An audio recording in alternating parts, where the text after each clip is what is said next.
Seguimos ya en esta tercera hora, camino de la tertulia, y tenemos a Eduardo Inda, Rosa Belmonte, Ana Samboal, para analizar la cuestión de fondo de todo lo que está pasando, que es el enfrentamiento ya directo del gobierno con los jueces. Pero ¿cómo está el tiempo? En el patio, ya verán ustedes cómo está. Pues el tiempo está muy bien. La verdad es que el tiempo está muy agradable. A lo mejor llueve algo en Galicia y en Canarias. Pues en Galicia nunca sobra, porque es muy bonito, y además en Canarias siempre viene bien, porque viene bien que llueva algo en Canarias. Y en el resto de España, pues bien, temperaturas muy agradables, ya primaverales. 13 grados tenemos ahora en Madrid, nos vamos a ir a 25 grados de máxima. Paseo ya. De nuevo Bilbao da la máxima y Huelva, 28 grados. Más Unidad de España es imposible, ya está en lo térmico.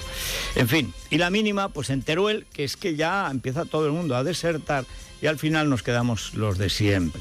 Pues en Teruel 3 grados. Bien, vamos con Sara Sanz y Vanessa Vallecillo. Lo debatiremos después en la tertulia, pero lo hemos dicho hace años. Y lo dijimos ayer, y lo hemos dicho desde el lunes. Cuando el lunes yo vi la entrevista que le hace Jorge Bustos a Montoro, conozco a Montoro hace 30 años, este hombre será capaz de cualquier cosa excepto de imaginar algo. La imaginación no está entre sus virtudes. No conozco de hecho ninguna virtud de Montoro, pero excepto el disimulo y tal, y la chulería.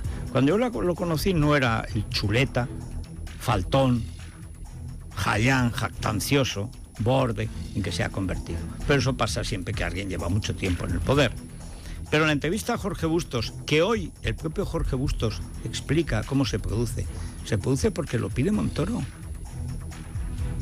Porque quiere mandar un mensaje. ¿Y cuál es el mensaje de Montoro? Exactamente el que transmite la entrevista. No se ha gastado dinero público en el golpe de Estado, luego no hay malversación de fondos, luego la justicia alemana no tiene que entregar a Cocomocho. Ese es el mensaje.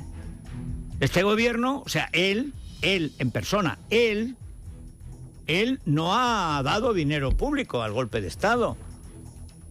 Pero claro, es que la malversación de fondos, decíamos ayer y repetimos hoy, con muchos más argumentos, porque lo que pasó ayer fue terrible. Bueno, es que el que da el dinero para el golpe de Estado es Montoro. Y el que oculta que da el dinero para el golpe de Estado es Montoro. Lo vienen dando, por supuesto Montoro, porque se lo dice Mariano. Cuando yo digo Montoro, Soraya, son manifestaciones del ente mariano, que es como el cardo, pero en maléfico. El cardo mariano es benéfico, pues el cardo de Santiago de Compostela, que dice que es de Pontevedra, este es maléfico. ¿Y qué hace el cardo mariano? Maléfico. Pues lo que hace el cardo quiere un Pujol. Siempre ha querido un Pujol. Y lo que quieren es un Pujol corrupto que mantenga a Cataluña enfrentada a España, pero que le voten los presupuestos. Lo que pasa en Cataluña con los catalanes españoles le da igual. Las libertades civiles, el que tenga la libertad de echarse la siesta. Y esa ha sido la tónica, no ya de Mariano, antes de Zapatero, antes de Aznar y antes de Felipe González. Todos, después del 23F, que se intenta la loapa con Leopoldo Calvo Sotelo, y se la carga Felipe González y Pujol, la LOAPA, que es la ley de armonización, que se ve ahora hasta qué punto era importante, que se hace después del 23F, es para armonizar, es decir, sujetar, controlar lo que podían mandar y no mandar las autonomías. Esa ley orgánica para la armonización del proceso autonómico, que a eso responde el acrónimo LOAPA, es fundamental, porque cuando dice armonizar quiere decir que todas las autonomías tengan una serie de competencias y otras no, y otras las tenga el Estado. ¿Por qué se las carga Pujol? Se las carga Pujol para no tener límite en la competencia. ¿Y por qué lo hace Felipe González? Porque Felipe González ha entregado el PSOE a los catalanistas. Felipe González es el que crea, el que admite que el PSC se quede con el PSOE. El PSC eran cuadros separatistas, nacionalistas, niñatos, gente bien, los Obiols, los Raventós, los ricos de toda la vida de Cataluña, que han despreciado siempre a los inmigrantes, pues como charnegos. Y luego algún cantautor así ya instalado, los Serrat y compañía, que le daban un toque así más folclórico. Ese era el PSC. Votos no llegaban al 6%. La Federación Catalana del PSOE la dirigía un tal José María Triginer, que entonces se puso Josep María Triginer. Siempre fue Triginer, que desconocía el champú. Ahí están las fotos que demuestra el pelo. En fin, votos que tenía esa federación del PSOE, el 29%. Y Felipe entrega casi el 30% de los votos del PSOE, que eran suyos, sobre todo andaluces, y se los entrega a los niñatos del PSC, que eran nacionalistas catalanes. Narcís Serra. Pero repito, los Serra, los Obiols, los Raventós, los ricachos de toda la vida. Esto es como si el PSOE de Andalucía lo hubieran dirigido los Osborne y los Domecq. Pues exactamente lo mismo. Bueno, peor en Cataluña, porque por lo menos los Osborne hacían buenos caldos y los Domecq toreaban. Pero lo que no hicieron en Andalucía, lo hicieron en Cataluña. Y de ahí viene todo el problema del nacionalismo, de que a Pujol se le permite todo. Como Mariano está acostumbrado a esa cultura, Mariano siempre ha querido tener un Pujol, alguien en Barcelona que pastorea aquello que da por perdido. O sea, Mariano, pero como Zapatero, como Aznar y como González, da a Cataluña, que desconocen por completo, no han vivido nunca allí, no conocen a nadie, no saben nada y además no quieren saber. Piensan que, bueno, pues que aquello es muy raro y es un lío y es un follón, como dice Mariano.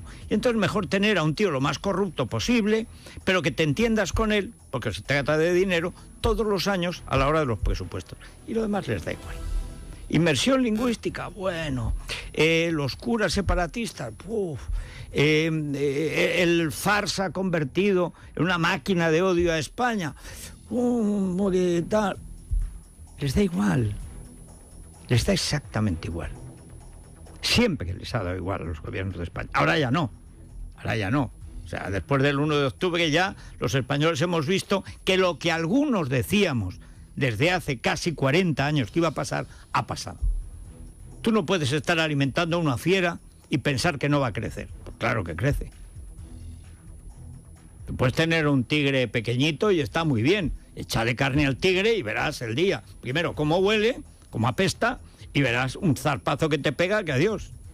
Esto es lo que está pasando. Bien. Pero el problema de Mariano es que como siempre ha pensado así, siempre ha querido colaborar con el Pujol de turno. Y cuando no fue Pujol, fue su heredero Artur Mas, que es el heredero de Pujol. Y cuando no estuvo Mas, el que fuera. Cocomocho. Y si no, otro. Por eso pide continuamente el último que pidió, que lo pidió en el programa de Ana Rosa, que lo dijo abiertamente. El Sartadi, que era la novia del Cocomocho. La chica del presidente, que había huido de la justicia, es decir, la chica del forajido, Bonnie and Clyde. Pues quería poner a Bonnie, quería ponerla de presidenta, que lo dijo abiertamente, que sigue diciéndolo. Porque su obsesión es que haya alguien en Cataluña, lo que sea, para ellos decir, vamos a lo nuestro, a ver a quién apuñalamos hoy. Del partido, claro, del suyo. ¿Y cuál es el problema de fondo? Que en medio ha habido un proceso separatista muy caro. Han gastado barbaridades y Cataluña está quebrada hace 6 años. Debe más de 70.000 millones de euros. Exactamente 72.400, según la última cifra que yo tuve ocasión de ver. Ya serán más. De ellos, 3/4 partes directamente a España, al gobierno de España, y las otras respaldadas por el gobierno de España. O sea, en la práctica, los españoles nos hemos hecho cargo de los sueldos más caros de España para promover el odio y la destrucción de España. ¿Y quién ha pagado esas nóminas mes a mes? Mariano Rajoy. ¿A través de quién? De Cristóbal Montoro. ¿Ha pagado el golpe? Sí. ¿Todo el golpe? Sí. ¿Hay algo que no haya pagado el gobierno de Rajoy en el golpe de Estado? No.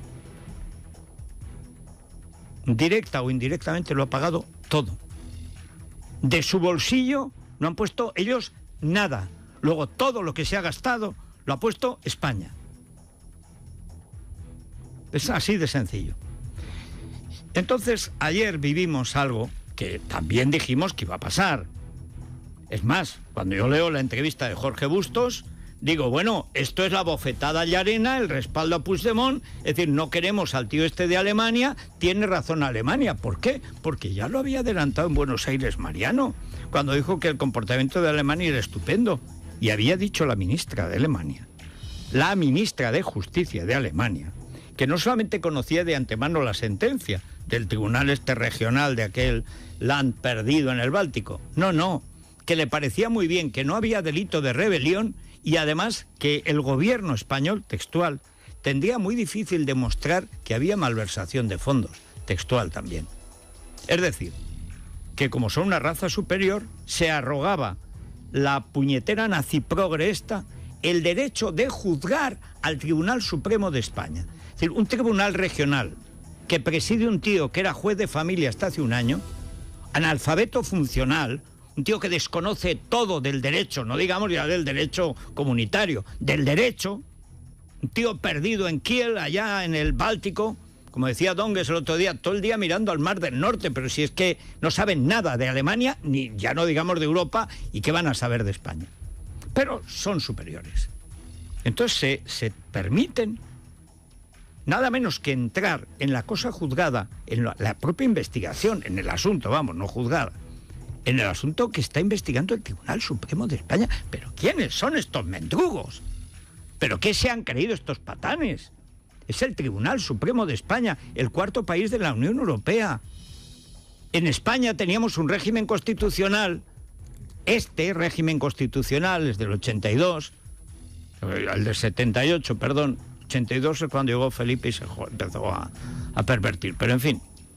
Teníamos un régimen constitucional cuando un tercio de Alemania era una dictadura comunista, una asquerosa dictadura comunista de 17 millones de habitantes con 5 millones de chivatos de la Stasi. Véase la película La vida de los otros, eso es Alemania. De ahí viene Merkel. Y nos quieren dar lecciones de democracia a nosotros, ellos. O sea, Alemania no existía cuando España ya tenía un régimen constitucional en 1812. Alemania existe en 1871. En esa época llevábamos 3 guerras civiles y ya habíamos ganado la tercera guerra para imponer el orden constitucional a los carlistas. Alemania no existía cuando España estaba harta de existir. Es más, te parece que está harto de existir y que existamos es Mariano. Pero ¿qué es lo que sucede? ¿Por qué Montoro hizo ayer lo que hizo? Montoro hace esas declaraciones para defender a Alemania y hacer lo mismo que su jefe. Porque han participado en el golpe, porque lo han financiado.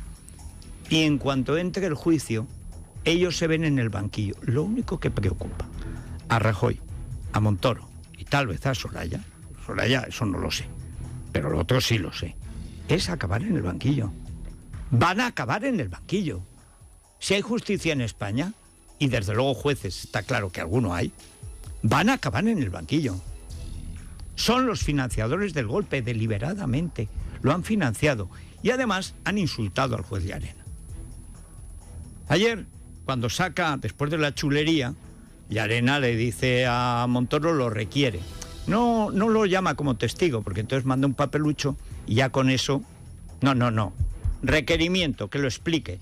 Y el otro solo saca una nota jactanciosa a última hora de la tarde, diciendo que como no le habían pedido información, no la había dado. Y ya Llarena se indigna, se enfada y se cabrea. Dice, vamos a ver. O sea, que tengo yo, lo explicaba yo ayer, Llarena en su auto tiene todos los trabajos, los atestados de la policía, de la Guardia Civil, del juez instructor de Barcelona, de la Audiencia Nacional y del propio Tribunal Supremo. Tiene las pruebas. Y entonces le dice Llarena, si usted dice que no hay pruebas, mándemelo, demuéstremelo. Enseguida los MERD, los matones en la red, que tienen los MERD, son los MERD de Podemos, los MERD separatistas y los de Soraya, que ahora están trabajando en lo mismo. Vamos a hacer como que no hubo golpe. Bueno, que hubo muy poco golpe. Bueno, que solo fueron 4. ¿4? Entonces los MERD dicen, hombre, va a tener que demostrar su inocencia. No. Va a tener que demostrar que la policía miente. que la Guardia Civil miente, que la Fiscalía miente, que el juez de Barcelona miente, que la Audiencia miente y que el Supremo miente. ¿Qué es lo que está diciendo Montoro? Esta es la realidad. ¿Y qué hizo Llarena? A la 1 de la madrugada dice, sí, pues la última pieza secreta, que es la última demostración con cifras minuciosas de la Guardia Civil, estos son los datos que dice Montoro que no existen. ¿Esto a qué viene? Viene por la chulería de Montoro. Viene por la evidente culpabilidad de Montoro. Si hoy hay decoro, Albert Rivera tiene que dejar de ser el doncel de Sigüenza o la bella durmiente. Y tiene que pedir la inmediata destitución de Montoro y el procesamiento. Porque lo que está haciendo es una clarísima obstrucción a la justicia en el caso más grave de España, que es el golpe de Estado. Que es que han proclamado la República con dinero de todos los españoles. Es que tienen el apoyo alemán para destruir España y este gobierno está de rodillas ante Alemania. ¿Para qué? Para que no los juzguen con ellos.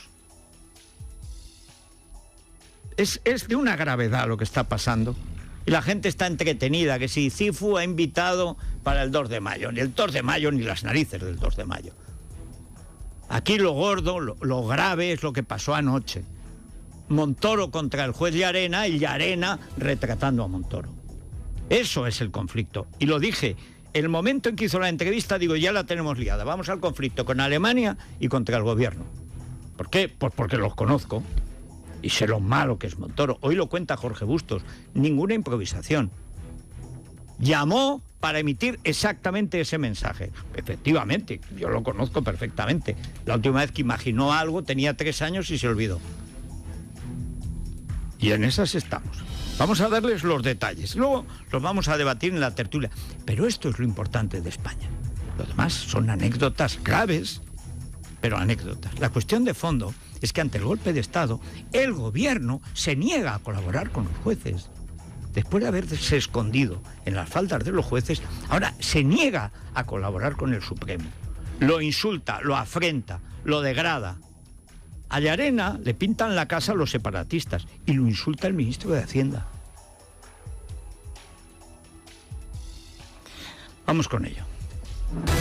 El juez Pablo Llarena contesta a Cristóbal Montoro y levanta el secreto de sumario sobre la última pieza de la malversación de dinero público para el golpe que la Guardia Civil ha elevado a casi 2 millones de euros. La decisión del juez del Supremo se producía de madrugada tras un comunicado del Ministerio de Hacienda donde Montoro se ratifica en sus declaraciones y dice además que entregará al juez toda la documentación que con anterioridad no se le ha requerido. Los agentes aportan datos sobre las campañas publicitarias, los actos, las papeletas y la elaboración de un censo también en el extranjero que los agentes atribuyen a Turull y a Joaquim Nin. Datos que para la acusación popular que ejerce Vox dejan en evidencia al ministro y piden su dimisión al haber causado un grave perjuicio a la acusación penal contra los golpistas. Por otro lado, el Tribunal Regional Alemán sorprendía al asegurar ahora que no descarta el delito de rebelión. Lo dije en su día, no se han leído el auto del juez Llarena, porque nos consideran los negritos del sur. No se lo han leído. Y no se lo habían leído. Y no se lo han leído porque Dastis el Plastis estaba arreglando de nuevo las relaciones con la narcodictadura venezolana. ¿Qué comisiones, qué narcocomisiones no estarán dándose para que España, sin venir a cuento, de pronto quiera reanudar, echaron al embajador español, quiera reanudar, normalizar, llaman sus relaciones con los gángsters, con los narcos, con el comunismo narcotraficante del Caribe, el Triángulo, La Habana, las FARC y Caracas? ¿Qué comisiones no está cobrando alguien aquí en este tinglado para normalizar relaciones con el delito? Pero la historia de fondo, la historia de verdad, es que aquí estamos ante un conflicto gravísimo de Estado. Primero, el Poder Ejecutivo, el Legislativo desapareció. Se limitó a firmar el 155 y desapareció para frenar el golpe de Estado. Y el Ejecutivo se niega a trabajar con los jueces. Primero se escondió detrás de las faldas de los ropones de sus señorías. Y dijo que esto era una cuestión legal, tal. Pero cuando los jueces han empezado a instruir el caso y han ido a fondo, ¿qué ha intentado el gobierno? La primera maniobra fue la del fiscal general del Estado, tratando de sacar a Forn y a los Jordis. Es decir, como ha participado en el delito, tratar de hacer como que no hubo casi delito y evitar que lo asocien a los delincuentes. Pero es que hemos visto el golpe de Estado. Lo hemos visto la proclamación de la República. Dice 10 segundos, como si son 10 décimas de segundo. 87 la firmaron. Pero es que luego hemos visto cómo se reanudaba, porque Soraya sigue pagando las nóminas de los golpistas, todos los meses. Bien, y anoche, cuando yo me fui a dormir, tenía los datos era suficiente. La carta de Montoro es suficiente para decir, no la dimisión, para procesar al ministro de Hacienda por obstrucción a la justicia. Pero claro, es que la contestación de Llarena fue de tal calibre que, claro, no me extrañó que entonces apareciera el abogado de Vox, Javier Ortega, y dijo, ¿pero esto qué es? Yo creo que esto marca un antes y un después en esta historia, y además es muy grave para España, porque malo es que te den un golpe de Estado, pero que el gobierno se niega a combatirlo, esto es peor.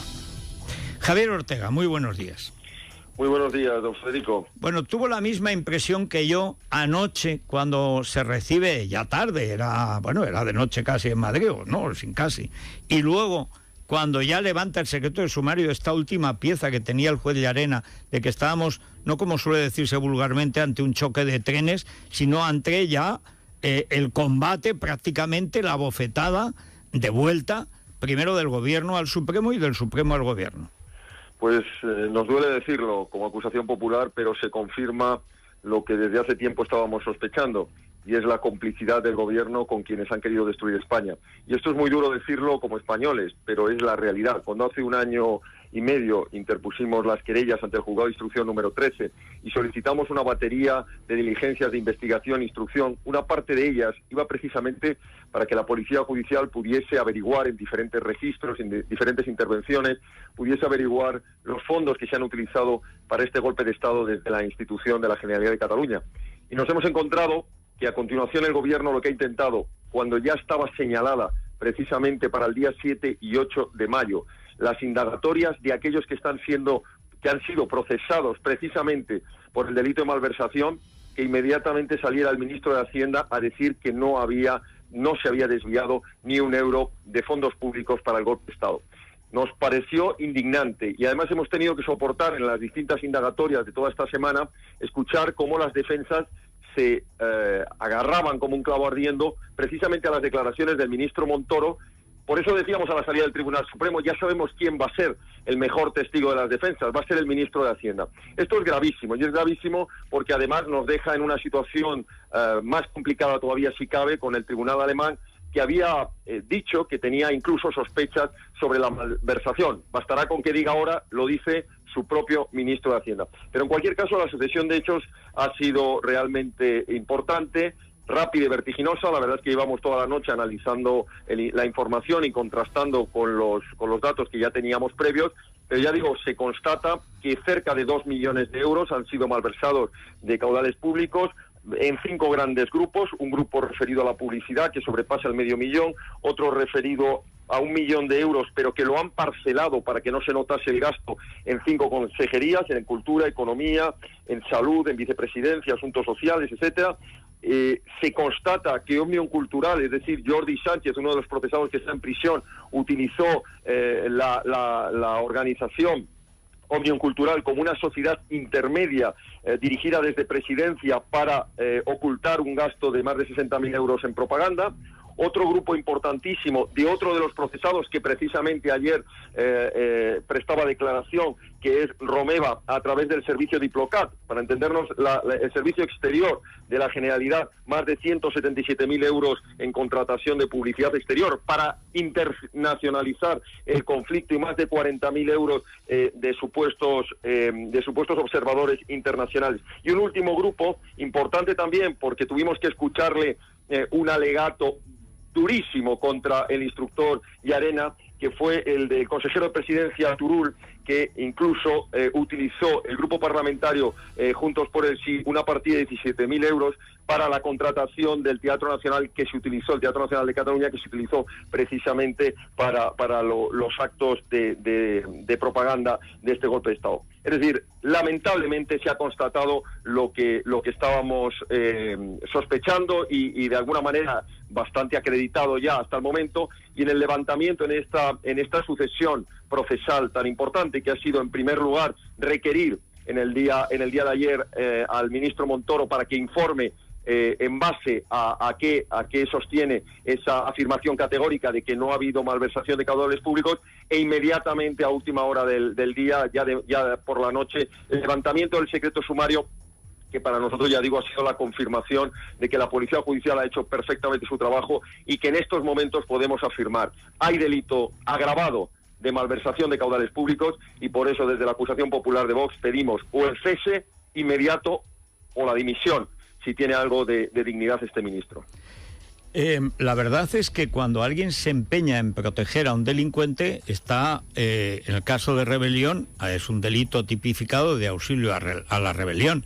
En este caso de malversación de fondos, que es evidente desde hace muchos años. El propio auto de Juez Llarena cita el comienzo cuando Artur Mas anuncia la desconexión, perpetra el primer referéndum, el del 9N, el 9 de noviembre, que primero dijo Mariano que no se iba a celebrar, después dijo que no se celebraría, y cuando se celebró que era igual que se hubiera celebrado, como si, en fin, porque había dicho, y hay unas declaraciones de Montoro antes del referéndum del 1 de octubre, que nunca se iba a celebrar porque no había dinero para celebrarse, porque él controlaba el dinero.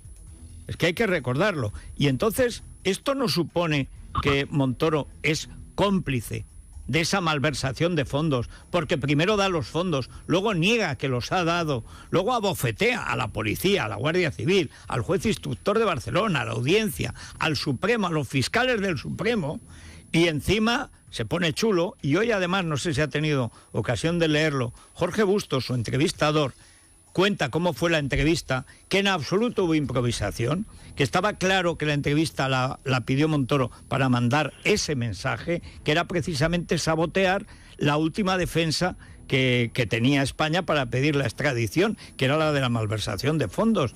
Es decir, yo no sé si es que realmente Montoro se ve en el banquillo.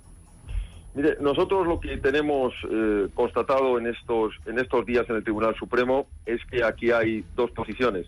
La posición de magistrados que están cumpliendo extraordinariamente con su deber de hacer justicia, una acusación popular de Vox que desde hace 1 año y medio ha tenido claro que aquí había un golpe de Estado, una organización delictiva basada en 3 puntos que se han ido confirmando, especialmente cuando en el registro se descubrió la llamada hoja de ruta en la agenda Llobé, el Enfocat, que es, por un lado, el grupo que llevaba a cabo la acción parlamentaria mediante una supuesta legalidad paralela, el grupo de la financiación o la parte de la financiación, y quienes controlaban la fuerza, los Mossos de Escuadra. Estas 3 piezas en la que han participado todos los distintos miembros, los 22 miembros que están procesados de los distintos niveles de la organización delictiva. En estos momentos nos damos cuenta de que, por un lado está, ya digo, los magistrados, la acusación popular, la Fiscalía, incluso el papel de la Abogacía del Estado, que lamentablemente el ministro Montoro les ha dejado en un papel bochornoso, porque la Abogacía del Estado, que ha comparecido en estos procedimientos relativamente hace 1 mes y medio, 2 meses, su única función y su única razón de estar en la causa, por lo que se le admitió la personación, es para la persecución del delito de malversación de caudales, y lo estaba haciendo extraordinariamente. Lo que pasa es que ahora el ministro Montoro ha venido a decirles más o menos como: ustedes no pintan nada allí porque no hay malversación. En estos momentos, ya digo, el gobierno de la nación ha dejado acreditado que no tiene ninguna voluntad, que desde nuestro punto de vista político, y esto ya no es una consideración jurídica, no la tuvo cuando hizo ese amago de aplicación del artículo 155, que en la práctica no ha servido para nada y que en la práctica ha seguido con el control. Hay una prueba evidente. Cuando desde el Juzgado de Instrucción 13 se ha estado solicitando por 4 veces a la Consejería de Hacienda que entregase documentación económica, no ha habido respuesta y ha tenido que llegar el magistrado instructor a saltar a la consejería y pedírselo directamente a quien hace las funciones de consejero tras el 155, que es el ministro Montoro, porque no se estaba entregando la información detallada y documental que se estaba pidiendo sobre los movimientos económicos. Esto demuestra que si la Consejería de Hacienda tras el 155 no estaba colaborando con los juzgados es porque había instrucciones desde el Ministerio de Hacienda de no hacerlo. Así de triste y así de grave. Y esto no lo vamos a dejar pasar. Por supuesto que si vamos a esperar ese informe que se le ha pedido desde el magistrado instructor al señor Montoro, por supuesto que si no nos convence ese informe o son contestaciones vagas, pediremos que comparezca el señor Montoro como testigo en esta causa y ya veremos posteriormente cualquier otro tipo de consideración de tipo judicial. Bueno, pues nada, duerma un rato porque la noche ha sido intensa, pero también a veces cuando las cosas se aclaran cuesta menos conciliar el sueño. Por desgracia, lo que veníamos viendo desde hace tiempo, bueno, en realidad desde el principio, pero sobre todo desde que Rajoy se arrodilló ante el gobierno alemán en Buenos Aires, era evidente que esa era la política del gobierno y luego ya la cara dura habitual, la jactancia habitual de Montoro, pues ha hecho el resto. Pero nada, mucho ánimo porque esto continúa, o sea que descanse un rato. Muchísimas gracias y siguiendo sus palabras, vamos a intentar que no se adormezca la sociedad española, que despierte, porque no podemos aceptar de ninguna manera, ninguno de los españoles, que se esté troceando la unidad de España y que se esté dando todavía más posibilidades de escape a los golpistas. Como se suele decir, los golpistas en estos momentos están en un aprieto, están rodeados y hay que continuar hasta el final para que nunca más vuelva a ocurrir lo que ha ocurrido en España, que desde una institución como la Generalidad, con dinero público, utilizando la fuerza pública, se ha dado un golpe de Estado que ha puesto en el precipicio a la nación española, al Estado de Derecho y a la Constitución. Por tanto, hay que despertar a la sociedad española y que diga basta, porque si tenemos golpistas enfrente, casi tan grave es tener un gobierno cobarde que es incapaz de combatirlos con todas las armas del Estado que son suficientes para haberles derrotado hace muchos años. Así que muchísimas gracias por su atención. Bueno, muchas gracias, Javier Ortega. Vamos a una pausa y vamos ya directamente a la tertulia a comentar estos y otros asuntos, porque es de tal envergadura, tiene tanta enjundia, es tan profundo en estos momentos el abismo que se ha abierto entre el Poder Ejecutivo y el Poder Judicial en España, que da casi vértigo. Pero es de una gravedad lo que ha hecho en su estilo chulesco, es de tal gravedad lo que ha hecho el ministro de Hacienda, que yo creo que cuando se dé cuenta, no es que no lo haya hecho deliberadamente, pero como es tan chulo, no se da cuenta de hasta dónde le pueden alcanzar las circunstancias. Como viven en la impunidad, como a ellos no los toca la sexta. O sea, como la sexta tiene el trío Calaveras, o sea, Mariano, Montoro y Soraya no se tocan. Todos los demás a liquidar al PP, pero ellos no los tocan. Pero es igual, aunque pocos, aunque pequeños, aunque rodeados, aunque sin ayudas, algunos medios quedan. Y se va a enterar Montoro de lo que supone que el Ejecutivo se enfrente al Poder Judicial. Lo que distingue una democracia de una dictadura es que en una democracia la ley está por encima del político. Y en una dictadura el político está por encima de la ley. Eso es lo que desde anoche está en debate en España. Aquí, ¿quién manda? ¿La ley o el gobierno? Pues tiene que mandar la ley. Es la mañana. Bueno, si alguien quiere, que no me extraña, que mucha gente quiera participar en la tertulia, están nuestros tertulianos preparados para comentar, bueno, en esta noche, que esto parece la noche de los transistores, menos mal que estamos nosotros en la radio, porque no creas tú que por ahí ha madrugado mucha gente para contar lo que realmente ha pasado esta noche. ¿Cómo participan nuestros seguidores? Pues muy fácil, nos dejan una nota de voz al 648 91 92 60 y a partir de las 9:30 les escuchamos en la tertulia. Iberia, plan para este fin de semana. Nos propone Iberia uno muy interesante, viajar a Santander. Y además el motivo, Encarna ya nos recomendaba esa exposición que acoge, además en exclusiva, el Centro Botín, que cuenta con la primera muestra sobre el proceso creativo de Joan Miró a nivel internacional. Reúne más de un centenar de esculturas, objetos inigualables y esos, muchos de ellos además inéditos. Muy recomendable, de hecho, esta exposición. Entra en iberia.com y reserva esos billetes que tenemos en Santander por 45 euros. Claro, tú como no dejas de ahorrar con la Mutua, Daniel, pues te lo puedes permitir. Hombre, es que te bajan el precio de todos los seguros, el de coche, el de moto, el de vida, el de hogar, todos. Es tan fácil como llamar al 902-555-485, 902-555-485 y además también tienes la posibilidad de consultar las condiciones de la promoción en Mutua.es. Bueno, a la tertulia. Es la mañana de Federico, con Federico Jiménez Los Santos.